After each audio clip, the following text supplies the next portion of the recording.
I know, Mayor, you wanted to, before we started, you wanted to say something about Martin Luther King Jr., so I'll let you speak on that, and then we can move on into the forum. Yes, and this is your interview. I have the tendency to run meetings and sometimes dominate. So if you feel the need to cut me off or ask me a question, you're more than welcome to, because this is your show. But I do appreciate the opportunity here, sharing information with the general public. Point of information for everybody: we are recording, and the hope is that we'll be able to broadcast this so that people can watch at their leisure, at their convenience. And the way it is structured, people that are logged on, everybody is muted, but if you have questions, Tim, they're to go to you, correct? Correct. And we do want feedback. We want to give people the opportunity to ask questions. So if you direct those to Tim Bennett at the Cortland Voice, and then that's how you can ask. So Martin Luther King, today, Monday, January 18th, is the day that we recognize the life and the efforts of Martin Luther King. And I posted earlier the following quote from Dr. King: "Darkness cannot drive out darkness, only light can do that. Hate cannot drive out hate, only love can do that." And I believe that we are at a point with, let's just call it, tension from several different stressors in society, not just here in Cortland, but throughout our communities, throughout our country, that this quote really, if we take a second and reflect, should be meaningful to all of us. We're in the face of adversity. We need to do some things, and we need to communicate with one another. Part of that is listening, and I pledge, as I always have, to work for all of our constituents. And despite ideological differences, political differences, we can have conversations in a constructive manner. And even if we disagree, we can still shake hands, well, elbow bump, and respect one another. Tim, did you see The Last Dance, the story of Michael Jordan? All 10 parts. Yeah. I thought it was incredibly well done. And there was something that jumped out at me. There was an episode, and I loved how they explained some things that were very controversial back then. But the one thing about politics, Michael Jordan caught some flack. He was asked to endorse a candidate, and he made a statement publicly that kind of caught a lot of attention. And in The Last Dance, he clarified what his stance was. He was asked to endorse a candidate. He declined to. And in the interview, he talked about how he did donate. But his point was he didn't want to back a candidate that he did not know. He didn't want to support somebody not knowing more about them, because he knew that his platform, as a highly respected athlete, he would reach a lot of people. And he knew that his word would carry weight. And he didn't want to wield that inappropriately, which now you fast forward to today, and we see athletes and we see others using their platform to advocate. And we know that for some of these people, it might hurt them economically. Well, I don't want to work with that person because I might lose part of my customer base. Well, I think it's important for us to recognize when we do have a platform, and for me as an elected official, that we need to use it. We need to use it appropriately. And we have to advocate for what is right, what is best for our constituents. And that is why we've done different things. So for example, last week I asked council, and council supported condemnation of the riots that happened January 6th at our Capitol building. We want people to know what we think, what we know is correct. And when things are not right, that we're going to stand up for what is right. But going off of what you're saying, and thank you for that piece. I know that many in the community have heard from you and from different members of the council on their stance, but there has been no word from other activists in the community, for what they believe in, or there were groups that said, hey, we're for police. We have not heard from them. That we have not heard from, I don't believe, and you can correct me if I'm wrong, please. Was something said by the police department on this as well? Or that you know of? Well, from the city police department, no, there has not, but our law enforcement department, their job is to enforce the rule of law. And as I think everybody knows, the police chief reports to the mayor, there is a structure in terms of our police department that does lead to a civilian who is in charge of the structure. And I'm excited that in the next couple of weeks, we will be rolling out publicly some recommendations regarding the governor's executive order 203 that will, in my mind and the minds of others, including community partners, people from marginalized groups, will increase the transparency and the ability to communicate between the general public and our law enforcement. And I agree with you that now is a time where sometimes we need to make our voices heard. In the same way that myself and council spoke up in terms of the actions at the Capitol, I encourage other groups to do the same, condemn the violence that took place. Violence is not a solution. And locally, we've got a group, Back the Blue. I've asked, hey, where does Back the Blue stand on this? Because we had Capitol Police and then members of Metropolitan Police Department that came in as reinforcements that were physically attacked by a mob. And that is not right. And it doesn't matter what people are protesting for. The protest ends when the violence starts. Then it becomes a riot. And protesting is an American right. And protesting that day, the same way that we've seen protests over the last 10, 20, 30 years, protesting is appropriate. What Martin Luther King Jr. did was appropriate. But once we get violent, and in particular with our institutions and directly attacking law enforcement, that is incorrect. And I will call upon our groups, other agencies, make your opinion heard. Violence is not the answer. Okay. So, I mean, obviously we went over a couple questions earlier, and I will skip around because obviously some that we had, and then we being the Cortland Voice, and then some that were submitted to us by community members. One was 5 things that you'd like to see happen in the city of Cortland in 2021. Obviously, 2020 was a different year, you know. How about this? I mean, I know that, yeah. Five things that you would like to see happen this year. I'd like to see a return to normalcy. Okay. And by that, what I mean, let's talk about what the city does, the city provides. So our youth bureau, which is a tremendous asset. What I'd like to see is us returning to providing programs and giving opportunities to our kids throughout the community. And I think we're on track if we're doing the right things and people are behaving appropriately regarding vaccinations and also social distancing. Number 2, like to see, and we will see, infrastructure work that's going to be quite extensive. And this is going to be tough. You know, we're going to see Clinton Avenue, a lot of work getting done there. Okay. And if things stay on track for the downtown revitalization initiative, the potential for downtown to be torn up. That's going to be frustrating, but the end product will be worth it. It's going to be a short-term inconvenience for a long-term gain. Number 3, yep. In terms of what we're doing with our police department, EO 203, we have done a lot to build trust and confidence with the community, and I look forward to continuing to build that trust and that confidence. And I've said this internally to all of our department heads and our city employees. Now more than ever, it's important for people to be able to look at government and know that we are fair, impartial, stable, and that we are here for the people.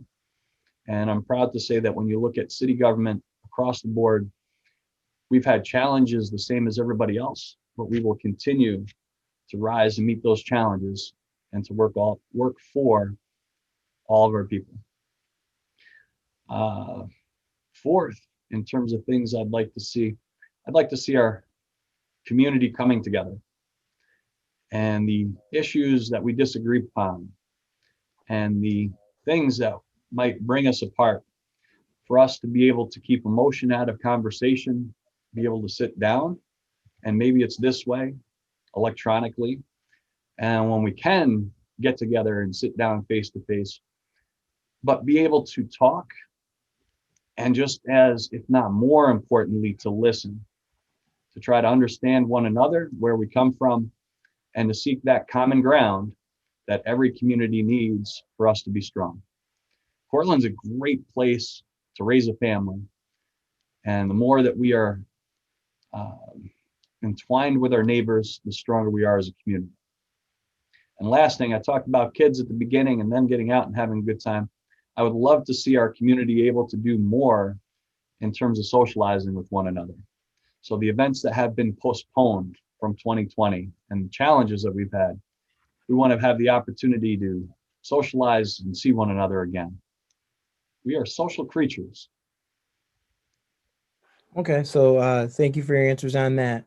Um, Another question. This is more COVID related because I mean, constantly you're seeing questions. You know, every day the county health department releases the numbers, and I'm not asking you a question that is more for Paul Hyder or Eric Mulvihill or them. This is directly for you. Um, Many in the community are worried because college will be resuming soon. As they've put out in their press releases, many of them, they've delayed, on campus first and then eventually getting to that. Um, to what extent are you included in the conversations about college resuming at both SUNY Cortland and Tompkins Cortland Community College? Like, to what extent are you involved? Very good. Full disclosure, I think most people know, but I am employed by SUNY Cortland, so I get all of the information that comes through the campus. And I am gratified and pleased to be able to report that what we hear in the general public is what people are hearing on campus. It's not like there's a lot of machinations and things happening behind the scenes and they're not sharing. The college has done a great job in terms of communicating with the public, and Tompkins Cortland Community College as well. So as recently as this past Friday, 3 days ago, there was a call that had representatives from TC3, SUNY, city officials, county officials, health department, county sheriff, and it was a lot of information coming from the colleges about what their plans are. Additionally, we've been meeting specifically with SUNY, Tom Michaels and Bruce Teitler from City Council and myself, talking about, as this spring semester arrives, ways that we can modify responses and make sure that we're communicating clearly. So as problems arise, that we're able to address them as quickly as possible. And we did this throughout the fall. And I give Greg Scher, for example, Vice President of Student Affairs of the college, credit, because he and I, there were some issues with some problem properties where there was some noise and potential gatherings. We went and knocked on doors and we made sure that they were aware of the concerns and that we were aware of the concerns at their property, and the behavior adjusted. So the people who complained initially said, yeah, we've seen a change in terms of behavior. So going forward, keeping those lines of communication open will be critical. We've extended our efforts to communicate with the college. The college is going to communicate with us, and we're going to work to make sure that everybody is on the same page, and we're holding everybody in the community to the same level of accountability. We're not asking more or less of anybody, the same level. Okay. Well, thank you for that that answer right there. The next is from a community stakeholder. He does not live in Cortland, but he has businesses in Cortland, excuse me. Um, I'm going to edit it. Not, and when I say edit it, I can't read it as it says because it's from Gerald Ruggiero. This just came in. How many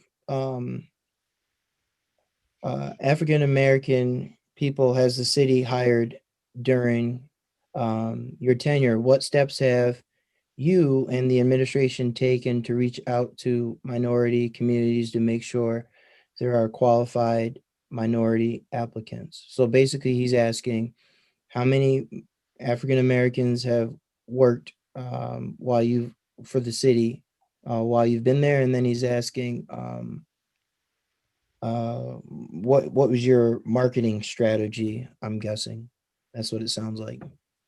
That is an excellent question, and I appreciate it because it actually leads in well with the conversations that we've been having. So with regard to hiring practices, each department head is responsible for hiring within their department. Okay. And without getting too far into it, New York State, we follow civil service law. So there are rules and guidelines in terms of what we can do and how we can do that. And I'll give, for example, a lot of credit to Chief Friedman in the fire department. There was an exam, firefighters tests, and the chief was very aggressive in marketing because he had seen the number of applicants declining. And by the actions of him and his department by aggressively marketing, there was a significant increase in the number of applicants. But I've reached out and I've had conversations with several members of our community, people of color, and from different employment backgrounds. And I've said, hey, what are some of these barriers that's preventing us from having a more diverse workforce here in the city? So one of the actions that I'd like to see the city take, and this will be coming forward, and it's the EO 203. And if I've not explained it, the governor passed an executive order where any municipality with a law enforcement agency needs to reimagine or re-envision how we're doing law enforcement. But we took a step back and we're thinking we need to do more in terms of getting people aware of what jobs exist in government Okay. and how to go about applying for them, and potentially helping people prepare to be ready for the test. So a lot of civil service positions, you have to take an exam. So I take my day job where I work as a swim coach, and I have to recruit. You know, for me to have a qualified team, my membership, I have to actively pursue high school kids to come to Cortland. Well, the city, we should be doing the same thing. We want to have high quality candidates and we want a diverse workforce. We need to be more active. We need to go out and aggressively market the opportunities that the city has and make sure people understand and are comfortable with the process to potentially gain civic employment. Now let me ask you this, but off of what you've said, breaking down the process, if procedure or marketing strategy A didn't work, what changes have you made? Have there been, or not you, because you might, it's the department, so forgive me for saying you because it's not you. Have you heard of a difference in strategy? Maybe like, I'll just because I know HR type things, like have they done billboards? Maybe they weren't doing that before. Have they reached out to, bigger universities around us? Like they might normally go to SUNY Cortland and Tompkins Cortland Community College. Have they reached out to Ithaca, Cornell, Syracuse University, Casanova, expanded the reach, has that been done? Or go ahead. Okay, so different departments, there's obviously different qualifications needed. And for some positions, yes, we do like to see candidates having a 2-year or potentially a 4-year degree. So where appropriate, we do have contact. For example, law enforcement, we've got some great connections with the criminology department up at SUNY. And we notify, hey, there's the exam to become a law enforcement officer that's offered every fall. And we try to make sure that students up at SUNY are aware.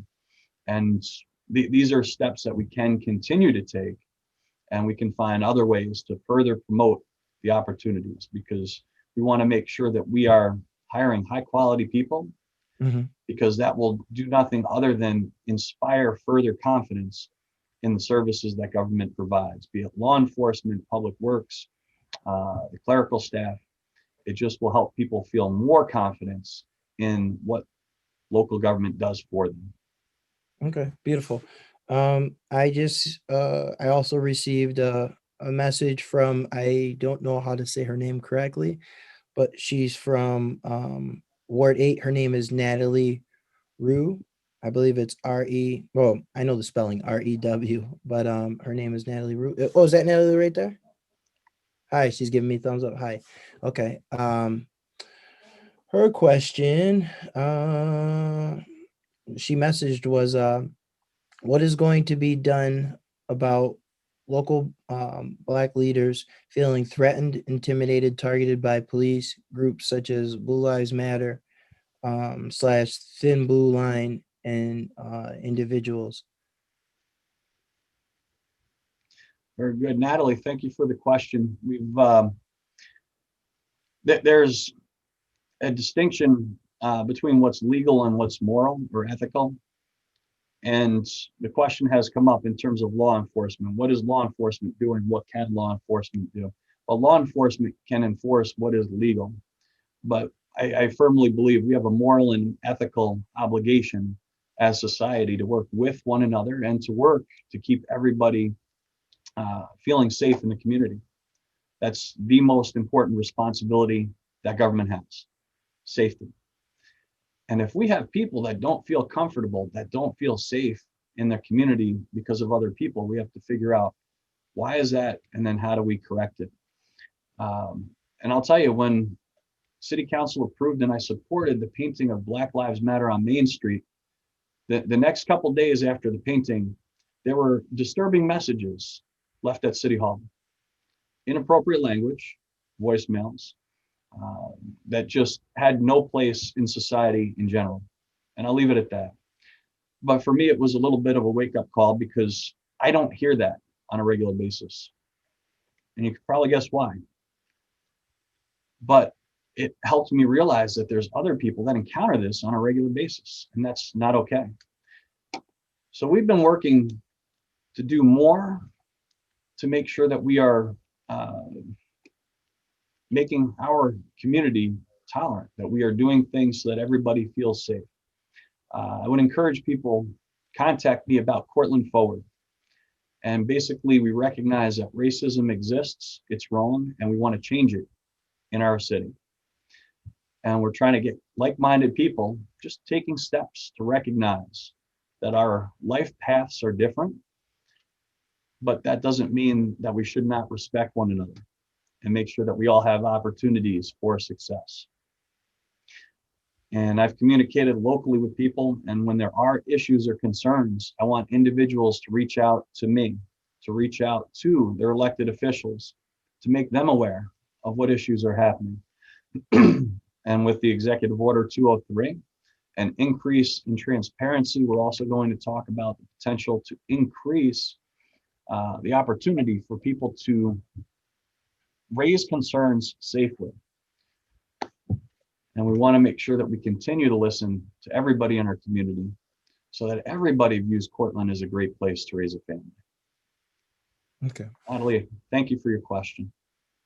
Okay. Another thing, excuse me, another thing that I personally thought about was at one point a few years ago, I was very active in working with, not employed by, but just volunteering with Access to Independence.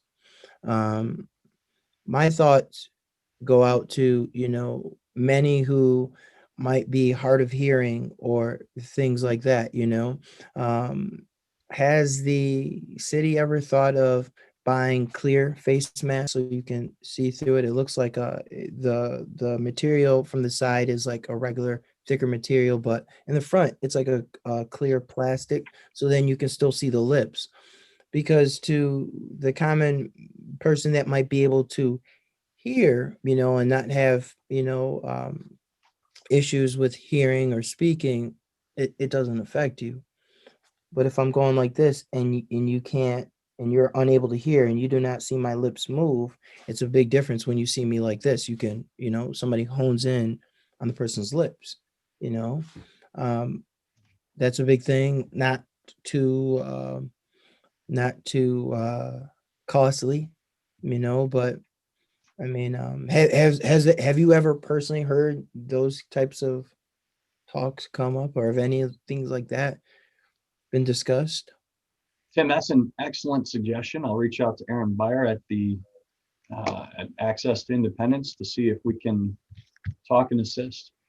A lot of times, in particular in a city of our size, we can affect change pretty quickly. Mm. A couple of days ago, there was a concern expressed about the accessibility of the crosswalk buttons down at Main Street and Court Street. So I heard about this, and within half hour, end of the day, I walked down, and yeah, we had some trash bins that had been moved, and there was also a snowbank. Within another half hour, the trash bins were placed in a more appropriate place. Public Works was able to come down and clear most of the snowbank, and kudos to McNeil Development, who manages the property. They were able to clear out the rest of that snowbank. And coming into work today, I took a look, nice and clear. When we're aware of what the problems are, when we're alerted to what the concerns might be, we can react appropriately. And in a small community like ours, it doesn't take much. And then, we're going to keep our eye on them. We're going to make sure that those crosswalk buttons remain accessible for people who may be in a wheelchair, have mobility issues. It's not going to be, we just moved it and we forget about it. We're going to keep our eye on it to make sure that that problem doesn't come up again. Beautiful. I mean, for as far as questions go, that's all I really had, and that's based off of what was submitted to myself. Did you have anything else that you would like to say? Absolutely. There is a topic in particular, safety. And we are experiencing all sorts of challenges. And we talk about COVID and how we need to behave to be safe there. But again, with the riots at the Capitol, there's been a number of people who have expressed concern. And we're reading about the law enforcement presence, the National Guard down in DC. And I'm sure many people have heard that there's been questions about whether or not state capitals might see some protests, and some protests that might become bigger than just some people protesting. Rest assured that we are monitoring, and I've talked to the police chief, what might happen in the city here, right here in Cortland. We have every confidence that there will not be actions that are violent here in our community. But it's also important to remind everybody that our safety is incumbent upon all of us to make sure that we stay safe. We need to make sure that nobody is planning something, even if they're just talking about it. And the saying, and everybody has heard, if you see something, say something. So if you know somebody or you overheard a conversation and you think they were joking around, well, they said something about a gun and doing something, or agitating down at the county office building, please bring that to the attention of myself or law enforcement. Because a lot of times people will talk about what they're going to do, but if the information does not get back in a timely manner, it's harder to be prepared. And when we all take ownership of our community safety, we're in a better place. So if you see something, if you hear something, say something. Let local law enforcement know if there's a potential concern, and we're all going to be safer for it. Okay, I'm going to end this call with a Martin Luther King Jr. Quote. And our lives begin to end the day that we become silent about things that matter. And what may matter to me, Tim Bennett, may not matter to Brian, or it may not matter to Jacqueline, or what might matter to them might not matter to me. But it's to care about people and to help people. I'm not the biggest swimmer. Coach Tobin is a big swimmer. I care that, pools are good for him, and things that are good, things that do not benefit me at all are good for him. It's just caring for other people. And definitely with COVID, where many that may have had jobs before do not have those jobs now. Many that may have had a parent alive before, they might not have them anymore, not have access to them. People are going to be edgy. I mean, I have friends who have lost relatives due to COVID, and and other things as well. But regardless from what they're losing from, it seems like before when John Doe would say, "I lost this relative," people would feel bad. At this point, when people are saying people pass away from COVID and it's sad, people are saying, well, what other things did they have and yada yada. And before COVID-19, I don't think people really asked those kind of questions. They would have felt bad if the person passed from cancer. They would have felt bad. And I just wish that people loved more, just legit loved more. Think about a year ago from now, if you heard that somebody passed away, you felt for it. Now it's, well, I can't work. I can't this, and it's not about you. I mean, you might have bad situation or might be in a bad situation, but understand, you're still blessed being able to live, breathe, things like that. There's legit people dying. I'm not trying to push no political narrative or anything.